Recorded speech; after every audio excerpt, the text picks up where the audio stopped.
Hola, ¿qué tal compañeros? Eh, Me da mucho gusto saludarlos y también me gustaría enviarle un saludo a la profesora.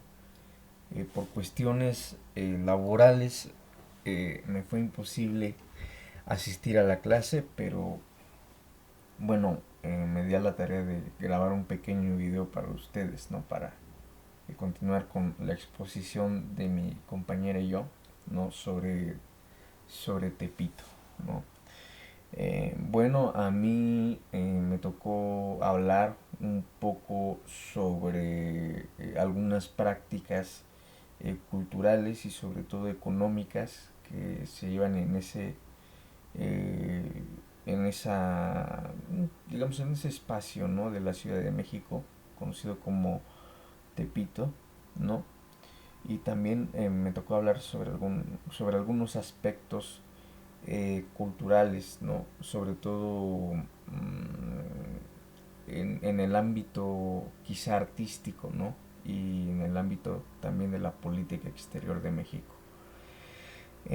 Bueno, comenzando con los primeros temas, ¿no? El tema cultural y económico, pues siempre se ha visto que se ha eh, sobredimensionado las características negativas de Tepito, ¿no? Sin embargo, creo que pocos han profundizado en su estudio, ¿no? Y siempre se le ha visto con este prejuicio de la pobreza extrema, ¿no? Y todos estos temas que pues parece que son sensibles para pues algunas audiencias, ¿no? Pero lo importante es recalcar que en Tepito se llevan a cabo muchísimas prácticas, ¿no? Que son sumamente interesantes para poder entender las consecuencias del fenómeno de la globalización, ¿no? Sobre todo en México. Y es que en un artículo que precisamente estaba leyendo nos mencionaba que, por ejemplo, la piratería que se logró articular en Tepito, pues forma parte de una consecuencia cultural y económica, ¿no? De lo que quizá había provocado el neoliberalismo, ¿no? Esta vez ya no en las clases altas, sino en las clases populares, ¿no? En las estratificaciones sociales más depauperadas, ¿no? En las estratificaciones sociales más marginalizadas, ¿no? Entonces nos damos cuenta que finalmente la piratería es decía ahí en un artículo, la hija bastarda de la globalización, ¿no? Esa que no quiere ser reconocida, ¿no? Esa que de alguna forma no quiere ser visualizada y visibilizada, ¿no? En el contexto socioeconómico internacional, ¿no? Eh, También de alguna forma se refleja, ¿no? Lo que Wallerstein había dicho sobre el sistema mundo, ¿no? Que dentro del sistema mundo hay pequeños espacios que funcionan muchas veces como resistencias, ¿no? Pequeñas resistencias a la inercia salvaje del capitalismo, ¿no? Regularizado, ¿no?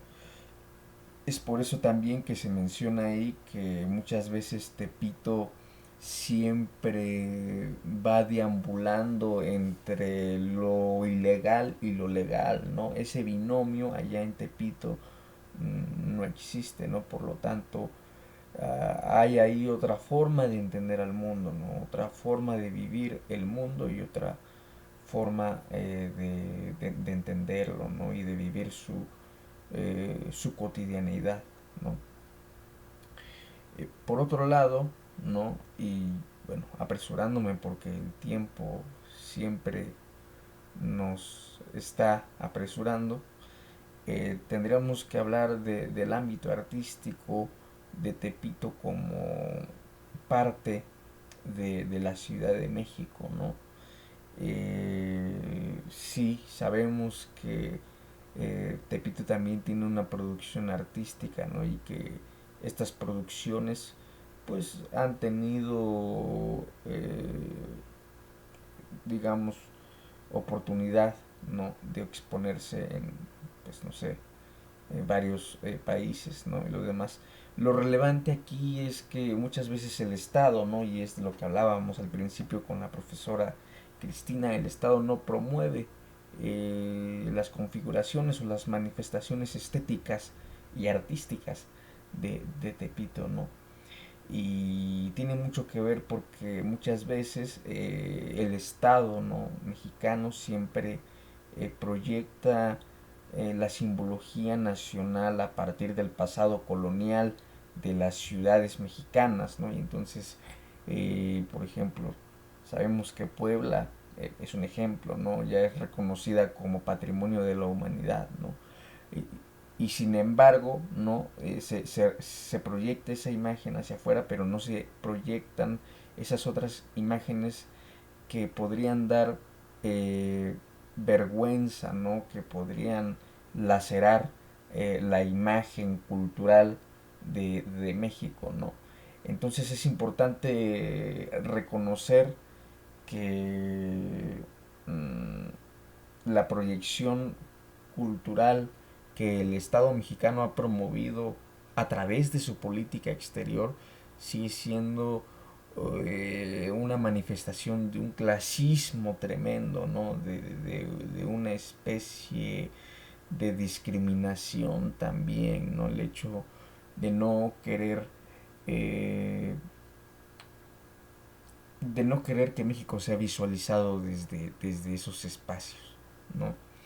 Entonces es importante recalcarlo, sobre todo porque hay que aprender a leer a las ciudades, ¿no? A leer los espacios urbanos, los espacios públicos, como hay que aprenderlos a leer como si fueran textos, ¿no? Las ciudades se leen, ¿no? También en sus espacios, en sus manifestaciones sociales, urbanas, rurales también, ¿no? Y no hay que apartar la vista desde el ámbito artístico y cultural de esos espacios marginalizados, ¿no? Porque también existen y porque también reflejan una gran explicación de lo que eh, de alguna forma ha conseguido articular el capitalismo pues anglosajón, ¿no? El capitalismo neoliberal. Entonces, pues bueno, yo creo que eso sería todo, ¿no? Porque me gustaría en serio hablar muchísimo más del tema, pero los minutos no me son suficientes, ¿no? Entonces, yo creo que con eso sería suficiente y bueno, quizá en un futuro, ¿no? Si acaso nos volvemos a ver, pues hablaremos con un poquito más de profundidad acerca de este gran fenómeno cultural, social y económico que encierra, ¿no? La caracterización de ser tepiteño, ¿no? De lo tepiteño, ¿no? Entonces eso sería todo por mi parte y doy muchísimas gracias a mi compañera, ¿no? Y a la profesora y a todos ustedes por su atención. Muchísimas gracias.